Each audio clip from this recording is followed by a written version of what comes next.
All right, welcome back to the battle camp, and I'm proper excited because look who I've got sat next to me, the man, the myth, the legend, John Morgan. How you doing, mate?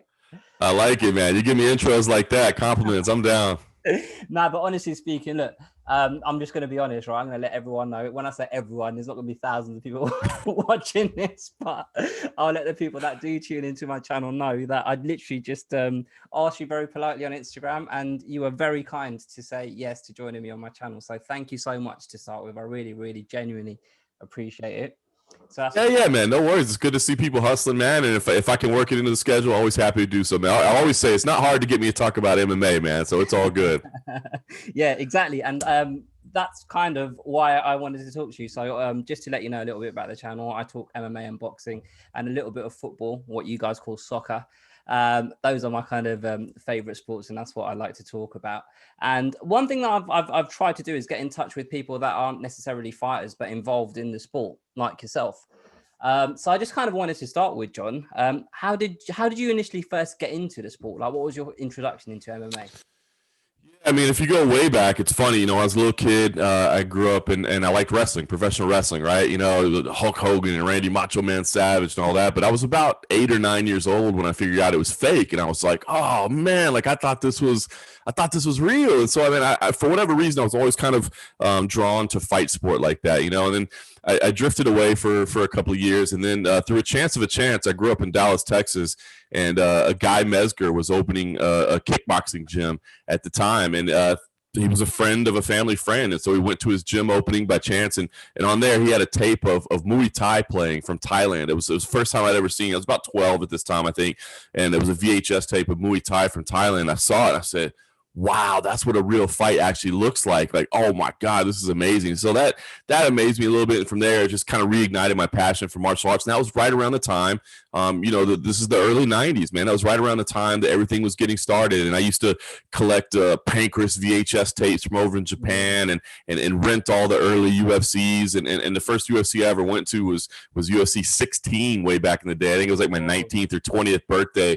And I went down there to celebrate it in New Orleans. So I was just an early adopter of it from the very, very beginning. I just always loved it, man. The pureness of the competition, man. There's nothing more simple, right? I mean, it's funny because you mentioned football, soccer. That's actually one of my favorite sports as well. And I think the one thing that I'm always drawn to about it versus like American football or basketball or whatever is that like in soccer / football or fighting, like one moment changes everything. You're looking for that one moment, rather than back and forth, back and forth, back and forth. So anyway, long story short, I was just always passionate about the sport, and man, I've loved it from the times I first saw it. That's what you've just said there is quite similar to me because you can probably see behind me there. I got Ultimate Warrior sat I behind. didn't even notice. Yeah. Yeah, so I'm a big wrestling fan, and I actually went. I was in my early 20s, and I flew out to Florida to WrestleMania. For I think it was Undertaker vs Edge was the main event, but it was more like a bucket list thing because by then I'd stopped watching wrestling. But it was just Right. I always wanted to go to WrestleMania, if that makes sense. And That's I'd cool. already graduated into being an MMA fan by then as well. So UFC 16, what was the main event there? Do you remember?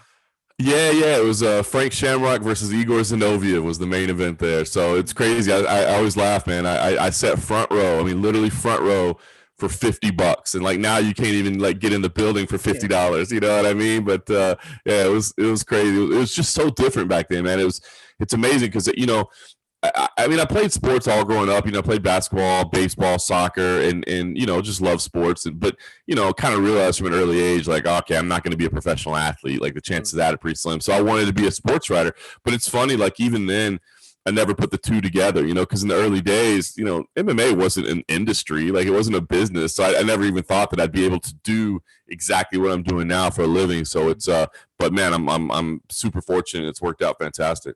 I was going to actually ask you that. So in that era, UFC 16, the first event you've been to, what was following the sport was what was that? Just literally VHS tapes, and that was all you had effectively. Yeah, man. VHS tapes. I remember. I used to subscribe to a thing called Full Contact Fighter, which I don't even know if people remember anymore. But it was like a newspaper basically that would get shipped to you. I don't even know what you call it at this point, but it was like, kind of like a magazine, a tabloid type magazine that would get sent to you. So I mean, you're talking about like seeing results from like 3 weeks ago, but you're reading about shows in Brazil, shows in Japan, shows wherever. But yeah, it wasn't like now it's, let's get updates every minute, man. I'm sitting here reading about results of things that happened 3 weeks ago, a month ago. So, but yeah, that was it, man. VHS tapes and Full Contact Fighter. It's weird because I think MMA and the internet kind of go hand in hand. Like they're both kind of, for me anyway, they both came around at a similar sort of time, and they help. I wouldn't say MMA helped the internet grow, but internet really helped MMA grow in terms of reaching the audience and stuff like that. So what's your earliest memory of following the sport on the internet or kind of working out, hold on a minute, there's a chance for me to start working in this industry? Yeah, it's funny, man. So, I used to MMA Weekly was my spot, man. I used to refresh that thing all day, every day, and looking for the latest updates. And obviously, Sherdog as well was a big player as well, and kind of doing those deep dives down their database and the Fight Finder and just looking through old fights. So, I do remember being just a fan like that and reading. As far as me getting into it, it didn't happen till way later. So I went to school like wanting to be a sports writer, but when I got out of school, I had put myself through school in the restaurant business. And when I got out and I was done with school, I basically had a job offer to go into restaurant management for $50,000 a year, or a job offer at a newspaper for $25,000 a year. And I was like, well, I'll take you went to school. I'll take the $50,000.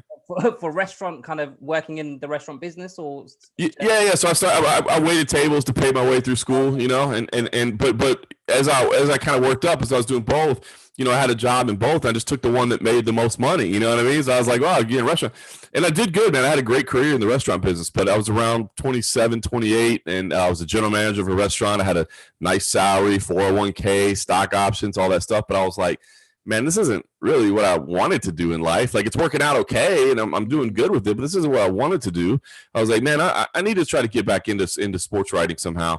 And as it turned out, on MMA Weekly, they had a forum there that I was a member of, and gorgeous George Garcia, who's still the MMA Junkie radio host to this day, him and Frank Trigg had a radio show called Tag Radio back then, and they just put up a post. They're like, hey, we're looking for help. We're looking for somebody to write recaps of interviews that we do for fighters to put on a place called MMA Junkie. And I hadn't even heard of MMA Junkie. I mean, it was kind of a startup at that point. It was really, it wasn't even on my radar, but I was like, hey, I'd like to do that. It would kind of just get me back into writing again to see if I still have that passion and I enjoy it.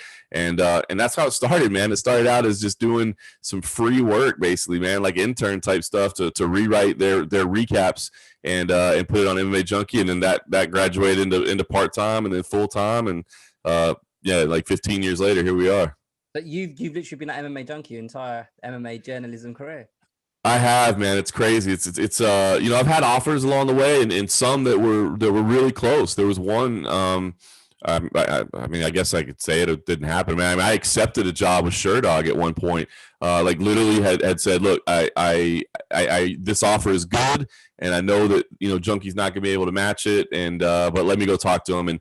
And Dan Stupp, the founder of MMA Junkie, is like, hey, give me a day.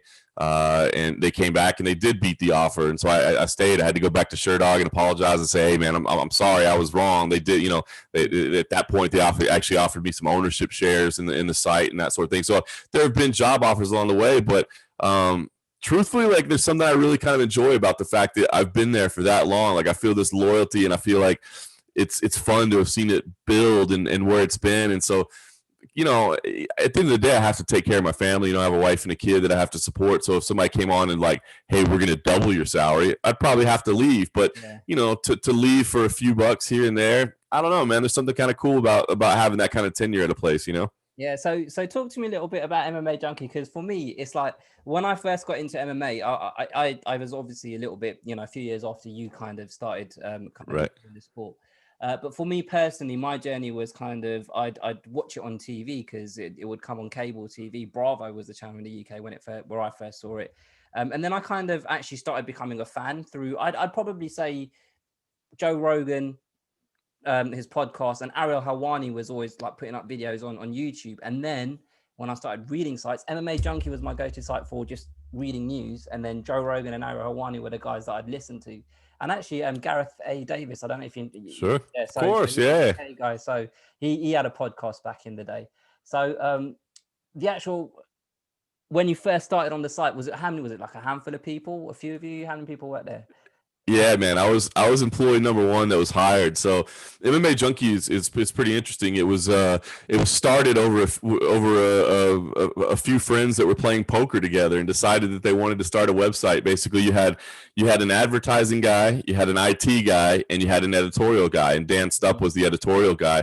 And these guys all were just playing like poker games in Ohio, you know, and they were like, the other two guys had made some money off of a poker blog, you know, back when poker was really going through its boom.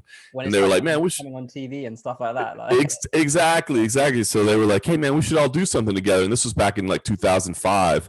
And Dan Stupp told them, well, hey, man, I've really just kind of been getting into MMA. Like, maybe we should do that. And that's what they did. They launched it. It was actually called UFC Junkie to start with. And then as it started to grow, the UFC sent a very nice cease and desist letter that said you cannot use us in your URL. So it changed to MMA Junkie. Second word to put next to you. Yeah.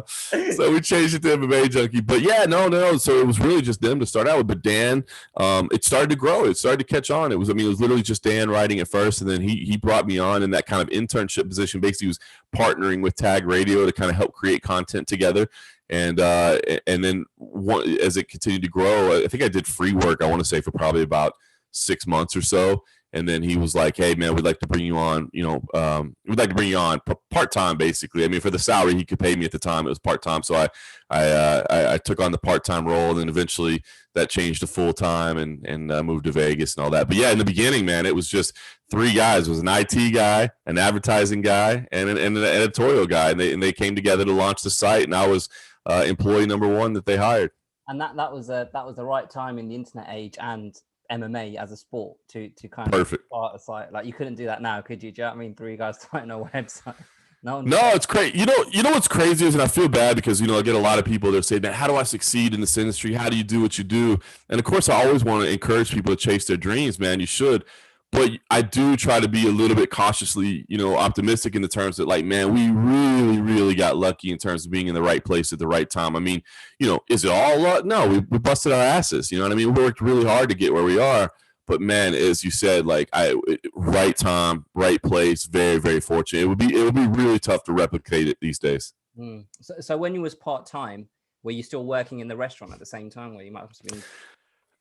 Man, it was kind of crazy. So I was the general manager of a restaurant, and my regional partner is still one of my best friends to this day. Like, he started with me when I was a server, and he kind of helped me grow and go through the ranks. He's still one of my best friends, one of my mentors.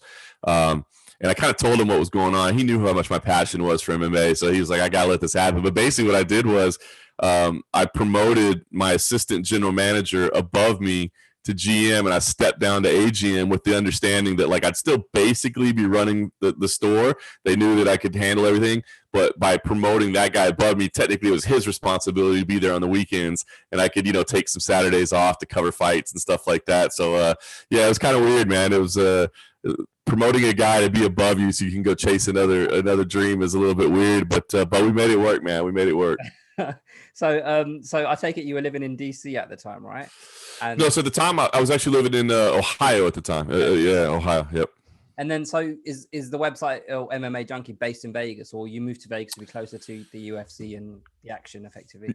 Yeah, I moved to Vegas. I mean, technically, I guess in 2011 we got purchased by Gannett, which is USA Today, big newspaper company. So I guess technically you could say it's based in LA, but really there is no, office for MMA Junkie. But yeah, it was 2008 when I decided, hey, I'm gonna chase this thing full time. And I was like, look, if I'm gonna chase this thing full time, I might as well be there close to the action. You know what I mean? And be in Vegas, be in the heart of it. And I think that'll help me. And I didn't really know, the funny thing is, to be honest, I didn't really like Vegas that much when I moved out here. Like, you come out here for a couple of days and it's fun, but after a couple of days, man, you're ready to go home and get out. And, the strip gets incredibly annoying.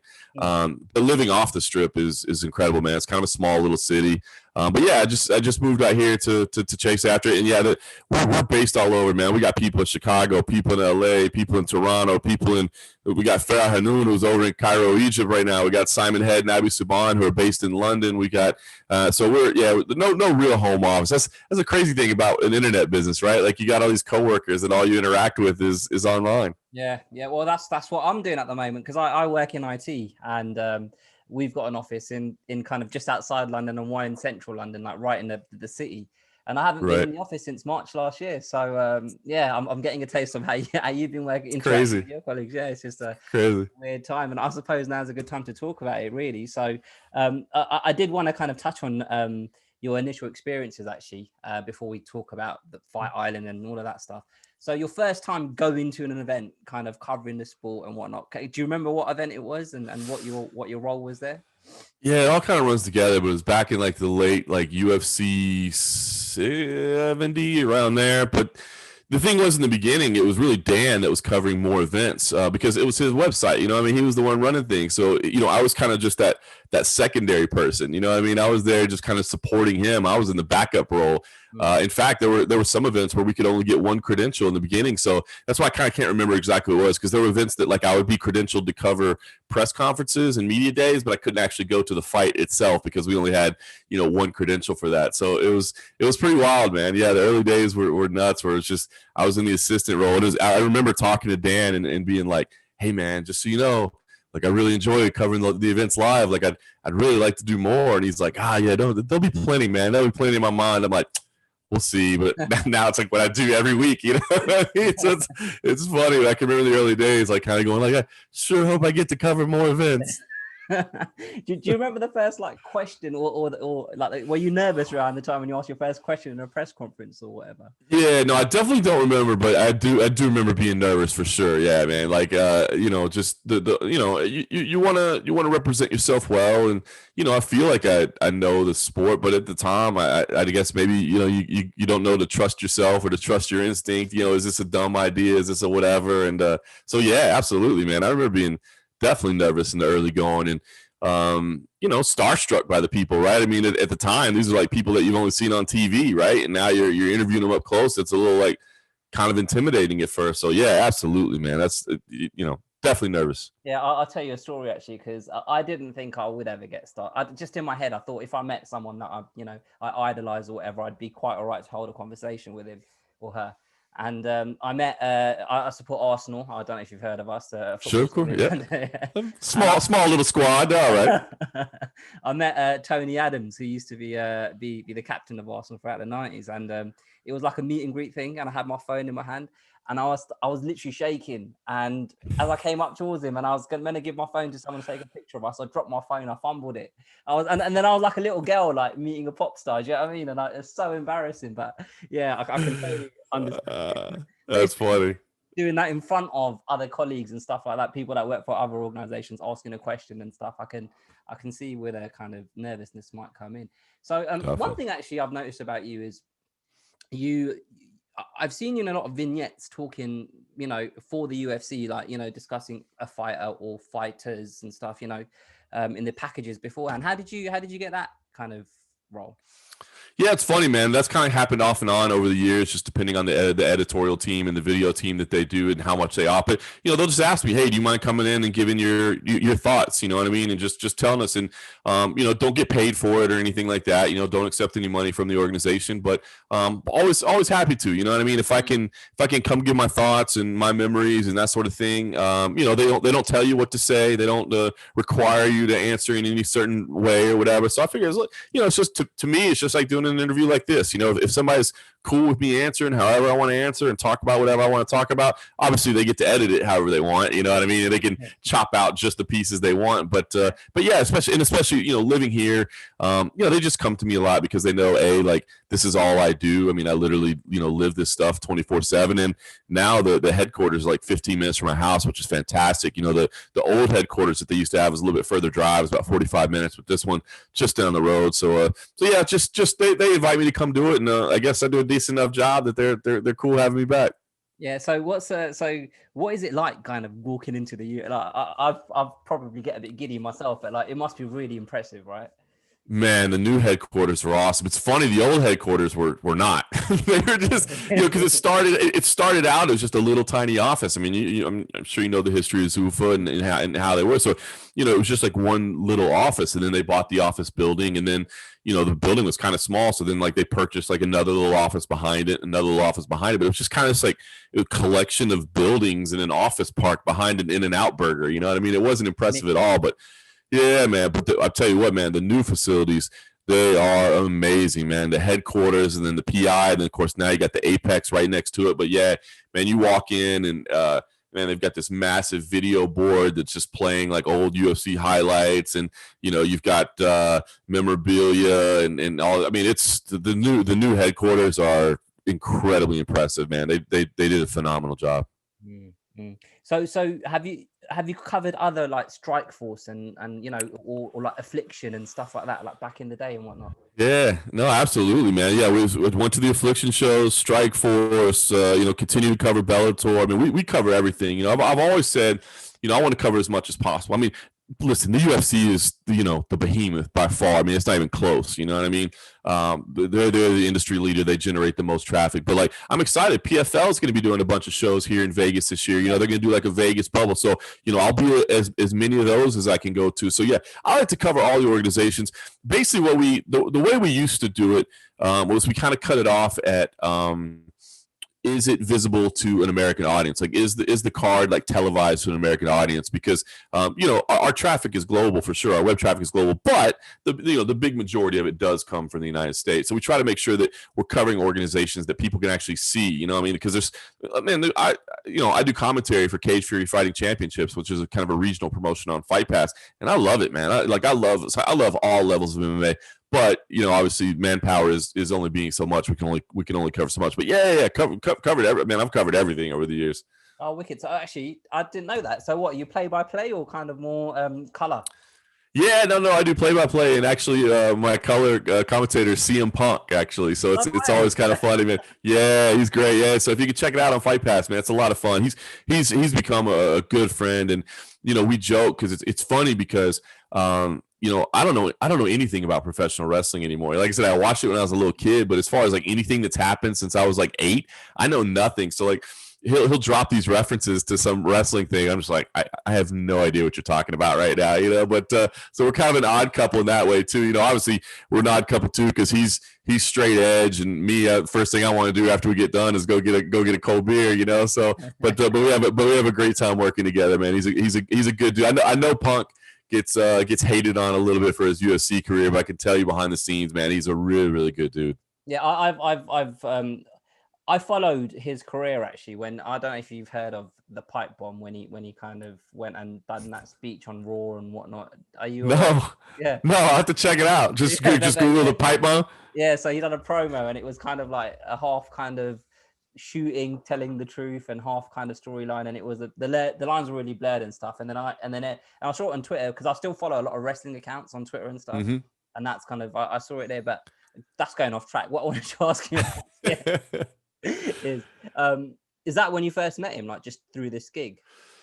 No, so it's funny. The night he got signed for the UFC, it was hilarious. Like, this is how little I know. I was on his Wikipedia page just trying to read facts to fill out the story that he got signed, because I'm writing up the story that he got signed to the UFC, and I'm like, I don't know nothing about this dude. So I'm writing up facts. But the first time I met him, they actually did a media dinner in Dallas with him. And I sat right across from him at the table, and we just sat there and kind of talked the whole time through dinner. And right away from the beginning, man, I loved his attitude. The fact that he wasn't coming in saying like, "Hey, I'm CM Punk and I'm going to take over the world." He just always said like, "I love the sport, and I don't know if I'm going to be any good at it, but I want to try. And because of my level of fame, the UFC is willing to let me try it in the UFC's octagon. So who wouldn't want to chase that dream?" And I always thought that was like such a great attitude. He never said like, "I'm going to be amazing at this." He just said, "I love it and I want to try it." And he still trains to this day. He's being very, very careful during COVID. So he's not training quite as much, but otherwise he would train daily, man. He's still in Rufus Sport and loves those guys. So yeah, he's a good dude. So yeah, that was when I met him, was at that media dinner, and then obviously covered his career at press conferences and stuff like that. So his knowledge during commentary, did that kind of impress you? Were you like, oh, this guy actually knows a lot more than I thought you would? No, going into it, I knew he was going to, and I knew that because of covering his career, talking to him during his career. You know, I did never talk to him outside of like media sessions and stuff like that, but I had heard him speak and talk, and I knew people around him and that sort of thing. But yeah, when they paired us up together, I was pretty excited for it. I knew he'd be knowledgeable, and you know, I wasn't sure if we'd gel or not. It's funny, it was Dave Schaller, who's a former UFC PR head who works for the Philadelphia 76ers now. He's the one that kind of brought us together. He's like, I think you guys would be a great team together. And in my head, I'm like, we share absolutely nothing in common. Like, I don't know if this is going to work. You know what I mean? I was a little bit nervous there. I was like, let's see. But right away, man, we just had a nice little balance together. He had a funny moment, man. We had one night in New Jersey, and the crowd was going a little crazy. It's kind of a controversial decision. This guy was just over Punk's shoulder, like yelling, and he was yelling so loud it was going directly into our microphones and over the broadcast. And he's like cussing and yelling. And Punk turned around and asked him to like step back a little bit, and the guy got into his face. So Punk gets up, takes his headset off, and is like, you know, getting in the guy's face, like, hey man, back up. And then security rushes in, all that. Meanwhile, I'm stuck like commentating the whole thing. Like, and the production team goes to a wide shot, and I'm just kind of like, I think my broadcast partners, you know, I'm commentating the whole thing. And Punk, this is the kind of guy he is. Like, he sits back down, puts the headset on, and without hesitation, he goes, I think I just won my first MMA fight. I was like, that's great, man. He's so quick-witted, you know, and knowledgeable, and yeah, he's fun, man. I have a blast working with him. Yeah, I got the sense, like, because just by watching him on press conferences and just interviews, when he actually entered into MMA, he was good with his words. He kind of expressed himself quite clearly and concisely and stuff like that. So I can imagine him being good in that role as well. And that's a funny joke. I think I'm on my fair. So that was good. Has he got ambitions to fight again? If it, you know, in the UFC or elsewhere? No, I don't think so. I think he feels like he chased that dream and he went after it. And he, you know, he's there's so much that was going on around his second MMA fight that I didn't know. Because I'll be honest. I mean, like, I remember thinking, like, you know, I mean, I kind of knew after his first MMA fight, okay, we know what the level is going to be. In his second MMA fight, I thought he kind of regressed a little bit. And I was like, well, how did that happen? How did he not look as good in his second as he did in his first? And then come to find out, you know, in the years since, and the time that we'll just, you know, been hanging out, you know, talking or whatever, like, man, he was dealing with that big lawsuit that week. You know, if you cover wrestling closely, he had a lawsuit with like the WWE doctor. Yeah, that was playing out the week of the fight, and he had like a pretty serious injury going into that fight as well. And apparently, you know, Duke and the rest of the team, they didn't want him to fight, but it was in Chicago, and he's like, I'm never going to get a chance to fight in the USC in Chicago again, so I'm going to take it. So, you know, he didn't even train for like the last couple weeks of the fight, and so yeah, man. But no, he's accepted it, man. He's accepted it. It's just, you know, it's a little too late in the game. He's a little too long in the tooth, and he'll train forever. You know, the guy will train forever. He's passionate about it, but he's enjoying his role as commentator, and I think that's where he'll keep it for now. Yeah. So from just my opinion about the CM Punk kind of experiment, I never really understood the kind of the resistance from MMA fans for him, you know, fighting, because you get so many fights on a card, and I consider myself a hardcore fan, and there's fighters on the undercard. I'd say 40%, 50% of them I haven't heard of, sort of thing.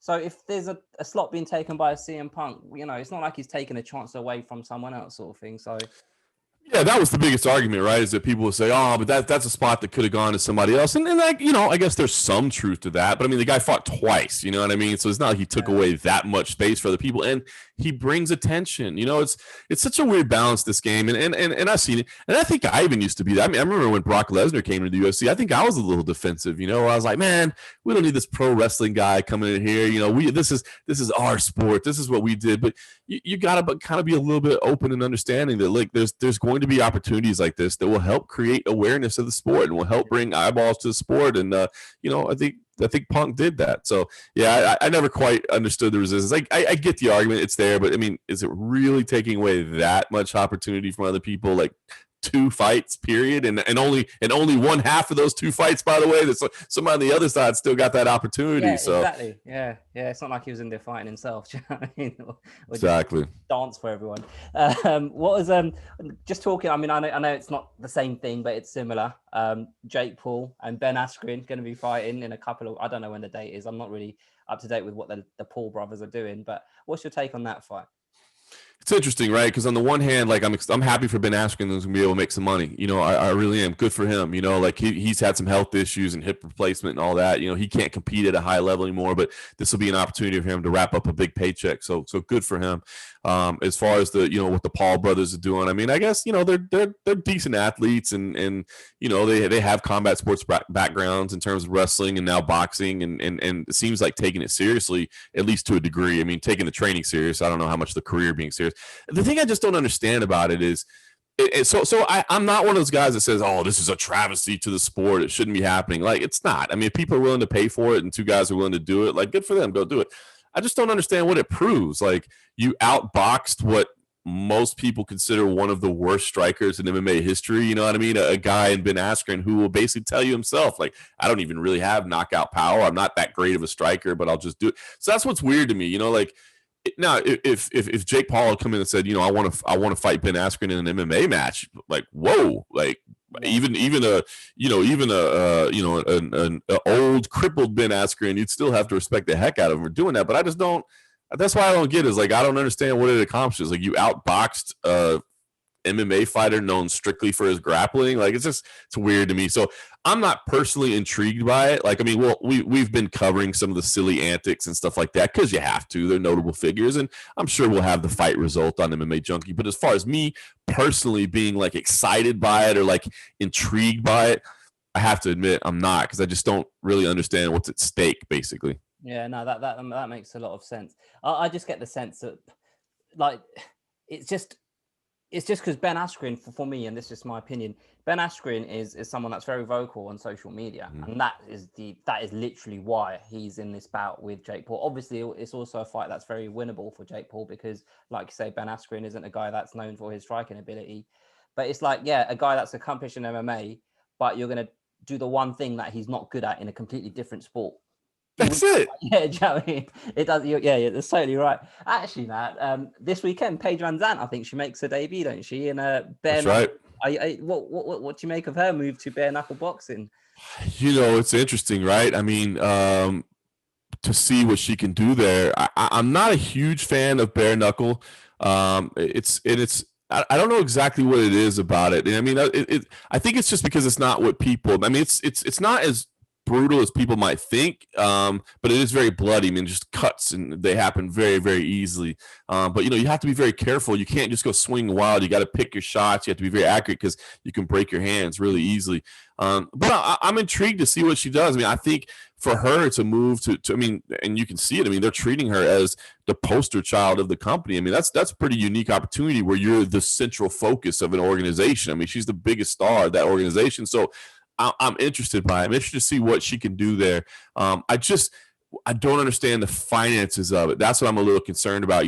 Her team came out and said, it's a 7-figure deal. And if so, that's amazing. And Malky Kawa, who, I've known for a long time, I saw him on social media saying, this is no BS. This is a legit 7-figure deal. But if so, you got to think about what that organization has to do to recoup that money. And while she certainly gets a lot of clicks, and I'm sure, the highlights of her fight are going to be all over the internet, are there really going to be people paying for it that are willing to fork out the money? I'm not sure. There's going to be interest, but I don't know if it's the type of money, the type of interest that gets you to reach into your wallet and pick it out. So I'm interested by it, man. I think it's good for her. I think it's a unique opportunity for her to be the central focus of an organization. But they got to recoup their investment on it, and that's going to be the key of figuring out whether this works or not. Do you know how many fights that deal is, by any chance? I don't. I know they just says a multi-fight deal. I'm not sure if they announced exactly how many or not. I was really surprised by her choice to go to bare knuckle boxing because I felt like she didn't get enough credit for her skills in the octagon as an MMA fighter, and I felt that she had enough she had a good foundation to develop into a better rounded mixed martial artist. And bare knuckle boxing, that's the one skill set I think that similar to Ben Askren, obviously not to the same extent, but that's not really her strength, boxing and stuff like that. She's better at mixing it up. So yeah, I mean, hopefully the money's good enough for her to make that jump. And obviously it is, that's why she's there. What I wanted to actually talk to you about is because one thing that really kind of interested me, March last year, COVID or February, whenever it was, kind of early last year, COVID struck, and then Dana White was very adamant that we were going to have more events, and I'm very grateful that he was of that mind state back then, because we had a really good year, I think, last year in the sport. Correct me if I'm wrong, but I feel like you were like the first journalist that was kind of ready to get on that plane and cover the sport. Is that true? Like, what was your remembrance? It's 100% true. No, it's 100% true, man. And I was one of the few, and I wasn't necessarily massively vocal about it because, I don't know. I can't pretend that I necessarily know. I mean, we were all learning about COVID, but I was one of the few people that even when they were ready to do the Tachi Palace shows in California in April, that I was like, I was in communication with the UFC. I was like, just tell me how to get there and when it's going to be, and I'll be there. Because my opinion on this thing from the beginning was, listen, I do believe in the seriousness of COVID. I mean, we are being very careful in my household. Luckily we haven't gotten it. We've been, fortunate not to. And I've said from the beginning, like, I don't think I would die from it, but I don't know that, you know what I mean? I'm not necessarily the picture of health, you know what I mean? So maybe I would. If I would, that would be unfortunate. But what I really couldn't live with myself is if something happened to my wife or my son and I was the one that gave it to him, you know what I mean? Like, I just don't know that I could live with myself. So to me, where do I stand on COVID being the worst thing ever or just the flu? I guess I'm somewhere in between. I don't really know, and I feel like we haven't really studied enough of it yet, so I don't want to react one way or the other. So anyway, I am cautious about it. But my feeling from the beginning was, because people were like, oh, April's too soon. Like, we shouldn't do anything until May, or we shouldn't do anything until June. And it always was weird to me when people would pick dates on the calendar as when we should start doing stuff. Because I always said, look, whether we do May 1st, June 1st, July 1st, August 1st, whatever date you want to circle on the calendar, we're still going to have to all follow the same safety protocol. You know what I mean? Like, whatever it is that's going to prevent us from getting this thing, we're going to have to do it no matter what date you pick on the calendar. So until we get a vaccine, and I was saying this back in April, like, until we get a vaccine, we're just going to have to live with this thing. So let's figure out a way to live with it. And the other thing too is, I mean, I guess because I know a lot of people in the UFC and I am close to, the scene right here, is I knew how hard they were working behind the scenes to develop safety protocol. And, even when we were talking about the Tachi Palace things, they were like, now understand, we're going to have this bubble and you're not going to be able to do this and you're going to have to wear a mask and you're going to have to do that. And I'm like, yep, got it. No problem. They were developing all the safety protocol. And I think maybe, and I won't call it necessarily a failure on Dana White's part, but one thing that he sometimes doesn't do as a favor to himself is, like, he doesn't, and I think it just stems from the fact that he just doesn't care what people say about him. He doesn't take the time to try to educate them and sway them over and say, well, look, here's what we're going to do. Here's why it's going to be safe. He was just like, bro, we got this. Don't worry about it. We got this. We got this. And the truth is they did. There were a lot of people working hard behind the scenes to develop this safety protocol, but he didn't think that it was necessary to really, like, lay it out for everybody. And I think that might have helped sway people's opinions a little bit more had somebody been willing to come out and say, look, here's all the hoops we're jumping through to make this work. Because, man, if you look at what they did in Jacksonville, if you look at Fight Island, you know what I mean? If you look at even what we do now to the Apex, I mean, this afternoon, I've got to go get a COVID test this afternoon because we've got a media day and weigh-ins this week. And then on Saturday, I've got to test again. So, I mean, I've got to test twice this week just to cover one event. I've been tested 67 times up to this point. They really are here to the safety protocol. But yes, I mean, long way around your question. I was one of the few people from the very beginning that was like, let's do this, because I just saw from the beginning that we need to move forward. If we don't, and we don't have a sport to cover, and we shut everything down, we're not going to have jobs. You know what I mean? And fighters are going to lose their houses, and there's going to be all kinds of things going on. Like, we need to do this, and we need to find a way to do it safely. And I think the UFC has done that. Mm-hmm. So, are you, like, for this week's event, are you allowed to come back home then, or do you have to stay there for the remainder of the week? So allowed to come back home on Saturday morning, though that's when you're not. So we just go into the press tent for the first part of it, so we're not around the athletes. But on Saturday, I have to go over to the host hotel at 7:00 in the morning, test, and then stay in a room at the little Holiday Inn host hotel until like 2:00 when the results come back. They get the results in about 6 to 7 hours, and then I'm free to go to the event. But they do tell you, actually, if you live locally, you are allowed to stay at home, but please stick to these CDC guidelines. Don't be out and about. Don't go out. Stay in your home. And if you're traveling media and you're coming in from out of town, you have to stay in the bubble. So you mentioned earlier, like, you know, if something happened to the missus and the kid, like you wouldn't be able to like live with yourself. In the beginning, how did you reconcile that? Like, you know, because obviously it was just so much uncertainty for everyone, you know. Like, how was that feeling? Yeah, it was scary, man. I remember like being really nervous flying to Florida, especially. You know, like the Fight Island ones have been pretty easy because you know everybody's tested before we get on a plane, and then it's a private charter. So I mean, you know, every single person in there, you know, has already passed test before they even got on the plane. So it feels a lot. So, I mean, everybody still, of course, you still wear a mask. You're still socially distanced. You know, the flight crew is wearing, you know, full PPE gear and all that. So it just feels very safe. But that first one, especially, you know, I just flew commercially from Vegas to Dallas to Jacksonville, and it was pretty nerve wracking. You know, I just wasn't sure what to expect.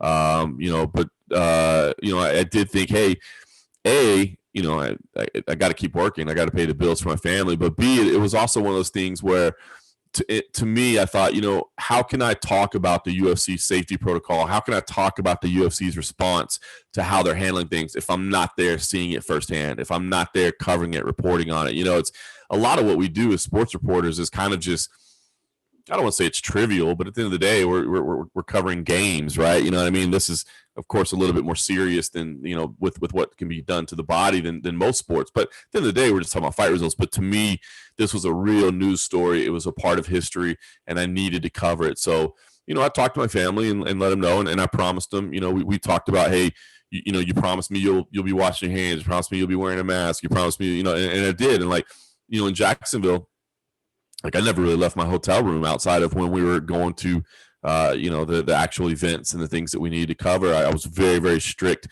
in cover, you know, in following the guidelines. So I think that's it. You know, my wife's been pretty understanding. I think she's, you know, she's tried to tell me, look, if something does happen, like you can't blame yourself. Like, I mean, nobody asked for a pandemic. Nobody asked for this, you know, this thing to happen, but make sure that you're taking just every precaution that you can. And that's kind of what we've done. And so she's been very understanding and saying, look, if something does happen to me, it's not your fault, but at the same time, like make sure you're doing everything you can to prevent it, you know? Yeah. I mean, at this point now, with the way that the UFC seem to have it down, you're actually safer being there than you are just being at home anyway. So I remember the first time we were on Fight Island, I was talking to my mom, and she was like, "Man, you know, you're probably in the safest place on earth right now." I was like, "Not probably." I was like, "I am, dude." I was like, "There's like a zone, like there's military guards keeping people from coming in here, and every single one of us in here is tested. Like, man, you don't get that. Like, yeah, it's safe."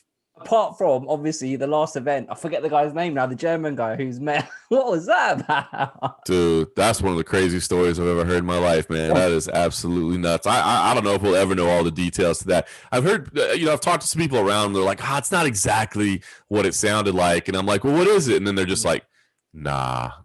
So it's weird. Nobody wants to talk about it. So I don't know what was going on. But then, like, to get into, you know, the bubble or Yaz Island, do you have to be tested before, or can people just get on the island? Something like that's so here, I don't know the full details, but we were kind of speculating about it. But the thing is, in the last version, so the UAE is kind of open for business again. So Abu Dhabi is backing up.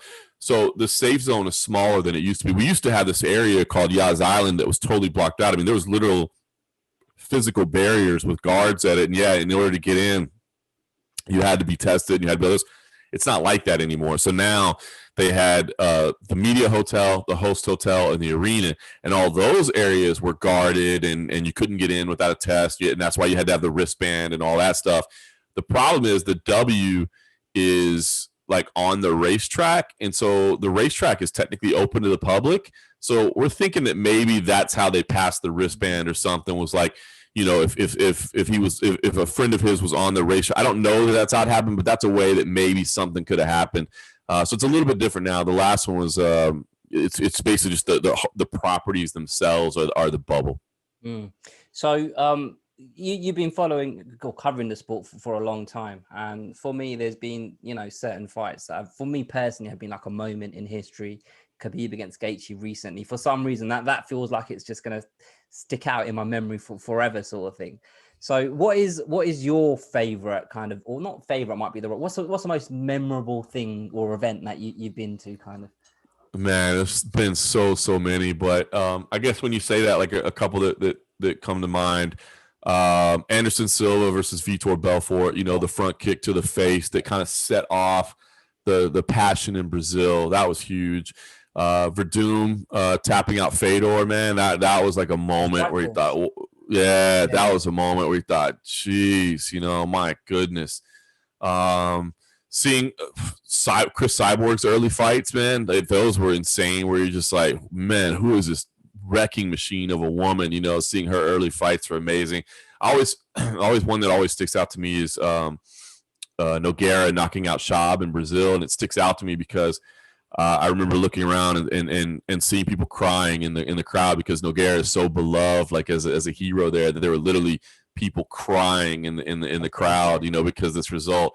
Yeah, I was like, man, this is nuts. The arena, the big stadium shows always stand out, man. The first time we were in Toronto in the Sky Dome, just that visual of walking in there and seeing it, man. Just like that was against. That's it. Yeah. Against Aldo, against Aldo. Then you had GSP and Shields, But just and there were some decent moments in the card, but for that one, it wasn't so much the fights themselves as it was just like, I remember like when we came in through the media entrance, the first thing they did was bring us up to the press box, right, where we had to wait for a little bit before we could walk down.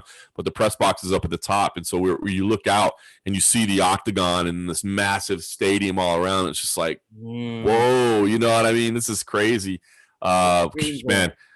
Amazing. Conor McGregor, all of Conor McGregor's fights have been spectacles, but the show that he headlined in Dublin was one of the craziest crowds I've ever seen. Man, anytime GSP fought in Montreal, like the crowds were nuts. I mean, it's funny, some of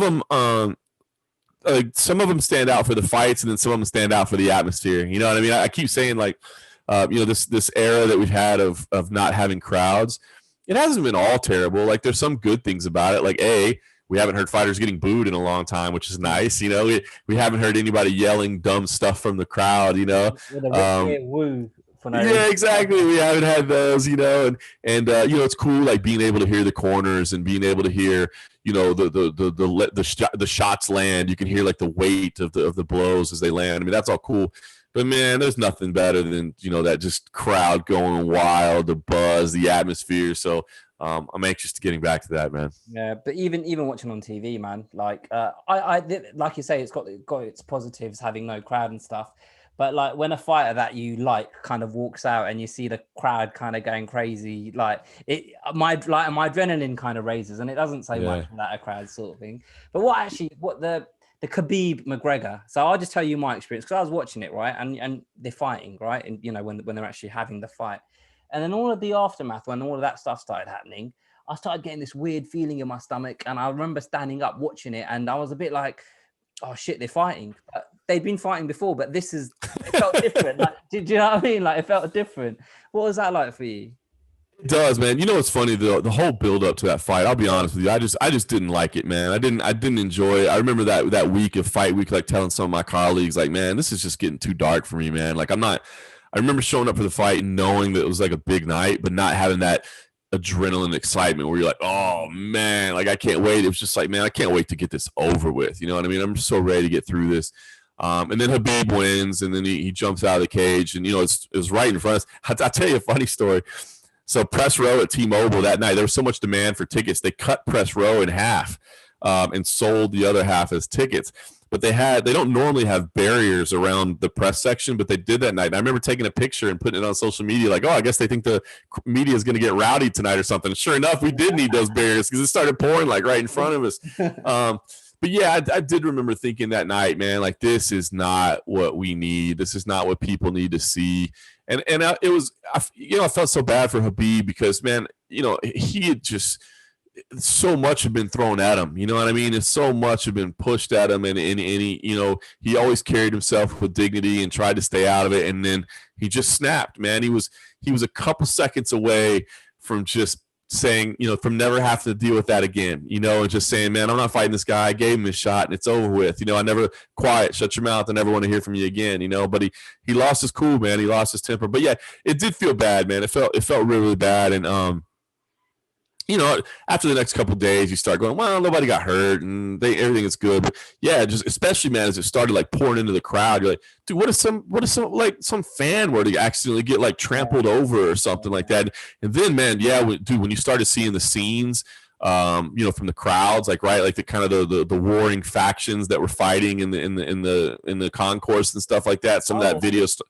Oh man, there was like video that emerged afterwards of you know, from inside T-Mobile, where, you know, it's basically like, you know, drunk Irish dudes and you know, some Dagestanis going at it and just, you know, and it, you know, it wasn't like, you know, massive brawls, but it was, you know, fights and people getting, and it was just, yeah, it wasn't good, man. I had that sinking feeling. It is kind of funny. I hadn't framed it the way you framed it, which is funny. Like, hey, they're fighting. That's great. Hey, they're fighting. This is terrible. You know what I mean? Like, yeah, it was kind of funny. It is kind of funny to put it that way, but I definitely had that kind of empty feeling from it as well. Like, oh man, like this was the height of our sport, and this is what we're going to show to the world. So I definitely had that feeling, but like I said, fortunately, nobody was hurt, and we got to move forward. You know. Yeah, I just felt like with all that was said beforehand, and you know what we've seen even recently when Conor lost, like when he loses, he's usually quite humble and he takes it on the chin, and you know he's usually quite quite positive towards his opponent that's just beaten him, and that's what I thought would have happened on this occasion. And obviously it went the complete opposite direction, and just like you said, prior to the fight, I did have that kind of, you know, you got this sixth sense that tells you something bad might happen here, might happen here, and it did, and yeah, it is what it is, I suppose. But just going back to, actually, look, I have to ask you this, right? So the joke on Twitter and stuff is, why do you always get the first question on a press conference? The first time I saw it was Darren Till posting about it. Why does Dana ask? And I don't know whether that was him saying it or whether it was a meme. It shed some light. How did that joke start? Do you know? Yeah, no, it's pretty funny. I mean, I don't know when it started becoming a joke, but I mean, the whole way the process started was just, it was kind of a mechanical start, to be honest with you. Basically, like we would do these press conferences, and Dana would get up there and, hey, we're glad to be here. It's going to be a great fight. Who's got the first question? And we'll all like raise our hand, and the PR people would have to like bring us a microphone, and it would take a second to pass it down and to get. And there were a couple press conferences in a row where Dana was like, what? Nobody has a question? Nobody has anything to ask. And we're like, no, wait, hold on. We're just trying to get a microphone. So Dave Schaller, actually former PR guy, was like, hey, he's like, I know you always ask questions stuff. He's like, so we can eliminate that kind of weird awkwardness. Like, do you mind if I just hand you a microphone when we start? So when Dana says who's got the first question, like, you're ready to go. And I was like, yeah, I don't mind doing that. Like, I'm going to ask questions anyway, so let's do it. So that's how it started out. And then it, like, over time, you know, it just kind of became tradition, I guess, you know, where it's like, hey, everybody knows John's got the first question. Like, let's just go with it. And it's always funny because I always say, like, you know, I guess I think the media is cool with it. Like, I think my peers are okay with it. They kind of let it happen. Maybe they hate my guts and they just say, man, this jackass, you know. Sometimes it is funny, especially during the COVID era. Because in the COVID era, there's so much less media covering the events. You know what I mean? So there might be like 4 media people back there. So it's kind of funny. I've had some people on social media hit me up and like, hey, you selfish, da-da-da. Like, let some other people ask a question. I'm like, there's nobody here, bro. Like, yeah, I don't ask. They could just put their hand up and ask, you know. It's so funny. So yeah, it's kind of become tradition at this point, and it's funny. Yeah, but now it's funny how much it kind of gets made a joke or whatever. And I think it was every now and then somebody will say something like, man, why does Dane even ask? You know what I mean? Like, we all know damn good and well who's got the first question. Like, let's go. And there have been a couple times where Dana will just sit down and it'll be like, you know, the bonuses were this, you know, so-and-so was transported. And he'll just turn to me and be like, John. It kind of makes you laugh. Like, all right, even he knows. So what's do you have a favorite ever press conference, one where you had the most fun or the most explosive one or something? I mean, listen, you know, the big ones with Conor on it. I mean, how amazing. I mean, first of all, just when they started doing those big press conferences, it was just amazing. You know what I mean? Like, and it's so cool. You know, they'd have a curtain up, and then the curtain would come down, and all these people would be sitting here like, oh man, look at all the star power on stage, man. Like, this is cool. You know, to have all these people. The challenging thing about those is there's so many people on there that, I mean, they might only get 1 or 2 questions, you know what I mean? Because you got to take it around. But anytime Conor's up there, you know, going at it like that, he's just so brilliant at that. So he's the master of that. I mean, Chael was obviously fantastic back in his day as well. He was always super quick on the mic. the Michael Bisping. I mean, dude, when he was, kind of going at Rockhold after he won the title. I mean, that was, oh man, shut the fuck up. Yeah, and well, the post fight one, man, he was a couple beers in. He was a couple beers in at that point. That was back when we were still doing kind of the big post fight where everybody was there at the same time, and he was kind of going at him there after he'd had a couple cocktails in him. So, yeah, those are the characters over the years for sure. Yeah, Bisping's good on like just he's a fast talker, and when he's got a couple of drinks in him, it just kind of goes into overdrive, doesn't it?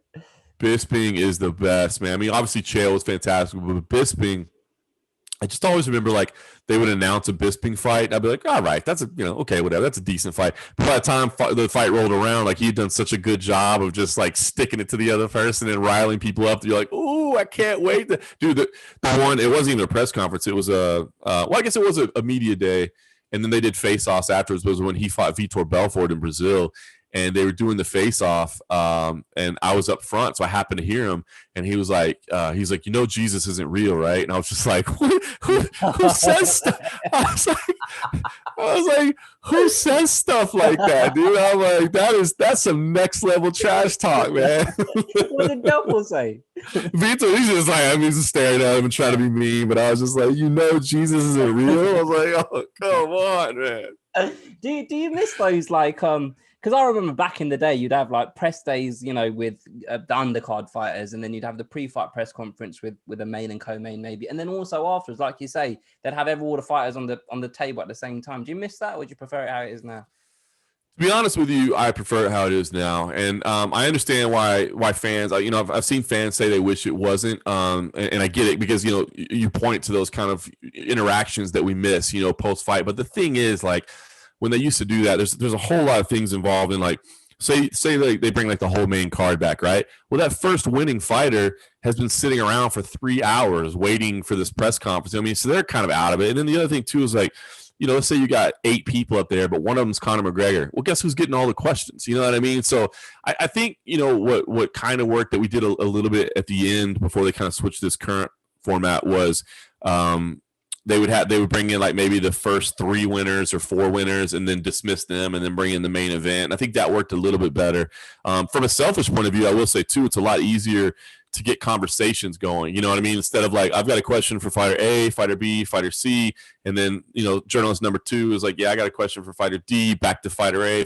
So it's when it's just one person up there, it's a lot more fluid in how we get the conversation going. And I'll say this from a video production standpoint, it's way easier because you just dial in a camera, leave it on that one person, and then once it's done, you can just produce that. Whereas before, if you wanted somebody's responses for a video, for a story, whatever, you had to, first of all, when you're shooting it, you got to keep moving back and forth. Then you got to go in and edit everything out and splice it together. So from a time saver. So it's funny. So for a lot of reasons, I like the way we do it now, but I do understand like how some fans like, I kind of wish when you still had them going at it a little bit.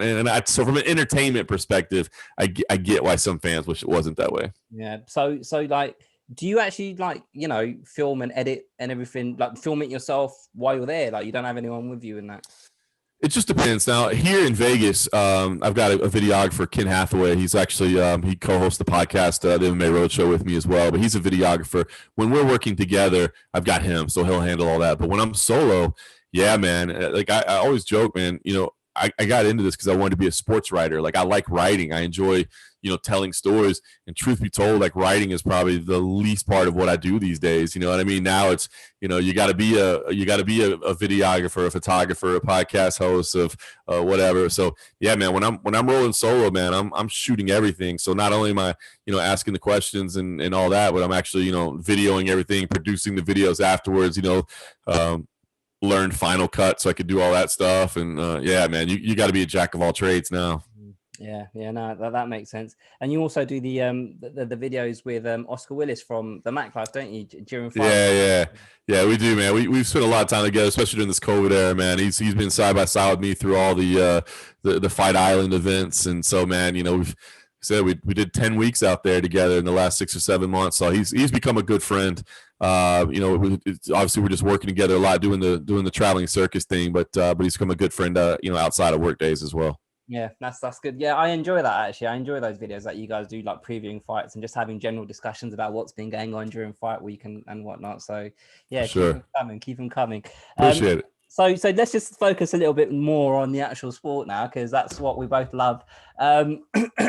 What fight are you looking forward to the most that have been announced in the next 3 or 4 months? That's a good one, man. There's so many good ones coming up, right? I mean, I'm anxious to see how Adesanya does at 205, man. This guy continues to just wow me. I mean, everything he does, I think he's a special next level talent, man. So seeing Adesanya at 205, and then, that parlays right into John Jones moving up to heavyweight, and not that I'm not excited for Stipe Ngannou, but I think I'm more excited to see how John Jones does at heavyweight. And then I'm really intrigued. You got Eugene Berriman talking about Adesanya potentially moving to heavyweight as well. And if there's any way that John Jones could go up and win that heavyweight title, and then you have Israel Adesanya as the 2-division champion moving up to heavyweight to try to be a 3-division. I mean, can you imagine the hype and the tension between those two guys? So I'm really, really intrigued by kind of all that, that's happening right now.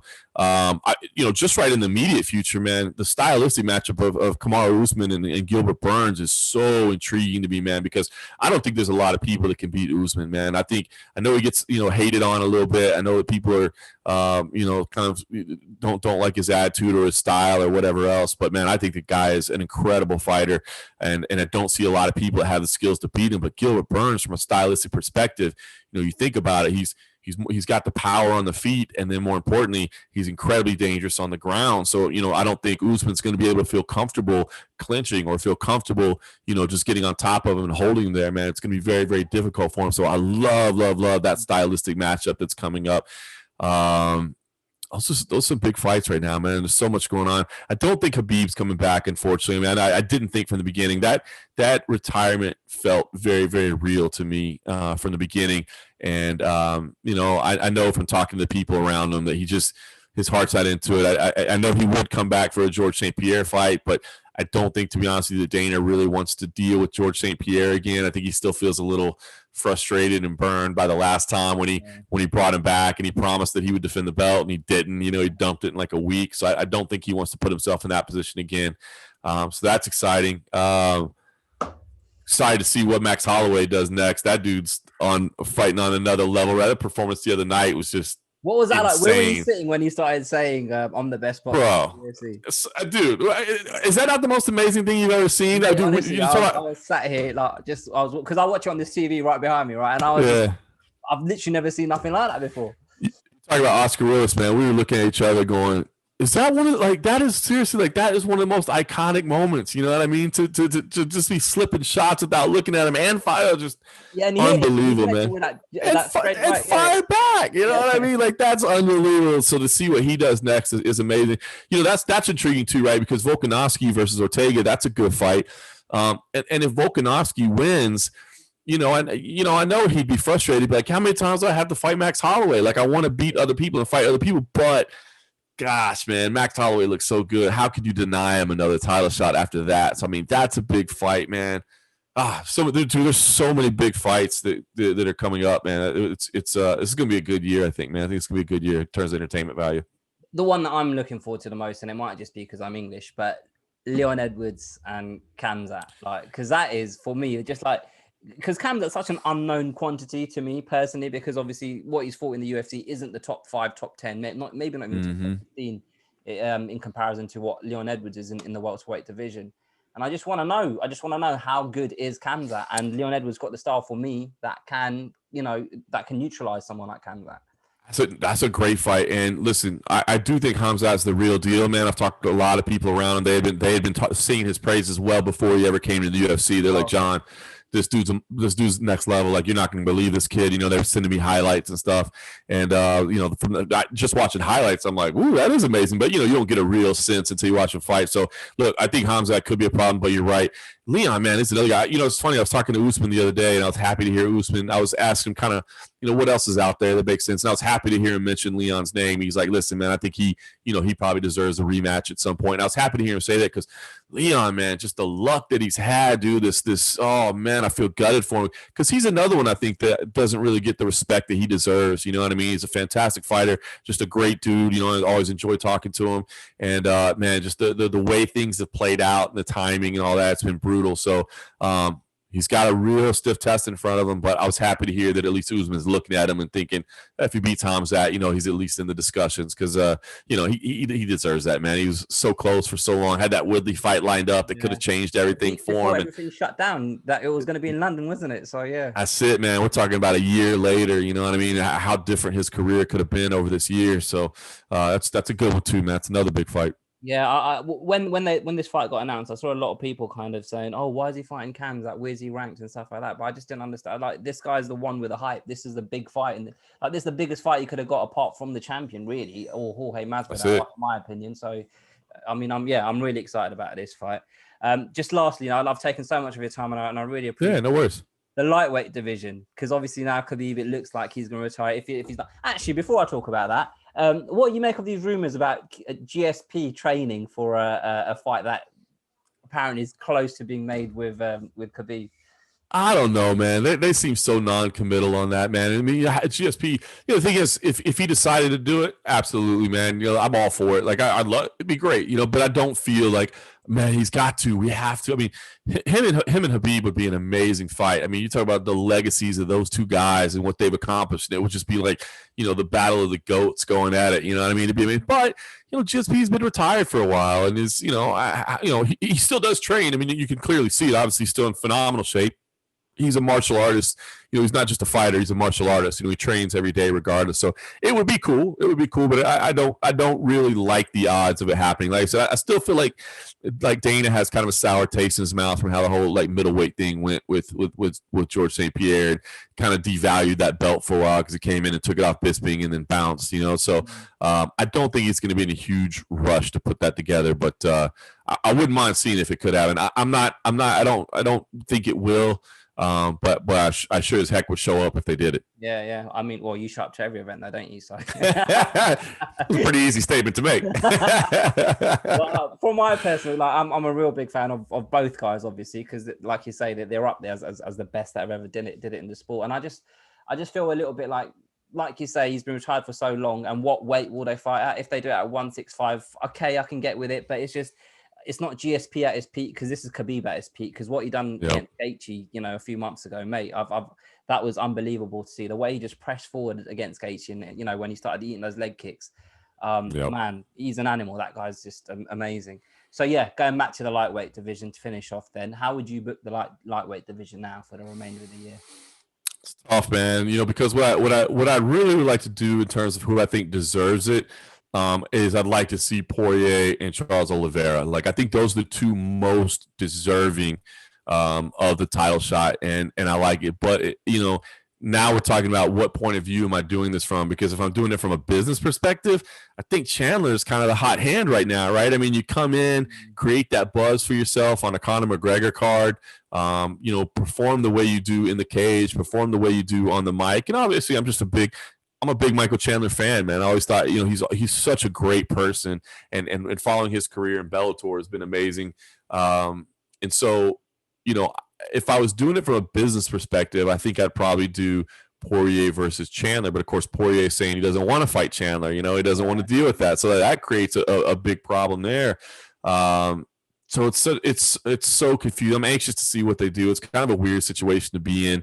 The good thing about it is you got a ton of big fights. So if you did that, it's funny. I was talking to Ken Hathaway, my videographer, the other day on the MMA Roadshow. We were saying a lot of people are saying they'd like to see Chandler and Gaethje, and I would like to see Chandler and Gaethje too. Obviously that'd be a phenomenal fight, but at that point, I almost feel bad for Michael Chandler. Bro, you already did us a favor by serving as the backup. Then you came in and fought Dan Hooker, who's an absolute monster, and you starched him. And then your reward for that is now you got to go fight Gaethje, who's an absolute killer and a wrecking machine, and who even if you beat is probably going to cause you some serious injuries. I almost feel bad. So I thought the idea of maybe like Chandler versus RDA might be a big fight. You know, might be a little bit, you know, a stern test, but not quite on the level of Gaethje at this point in their careers.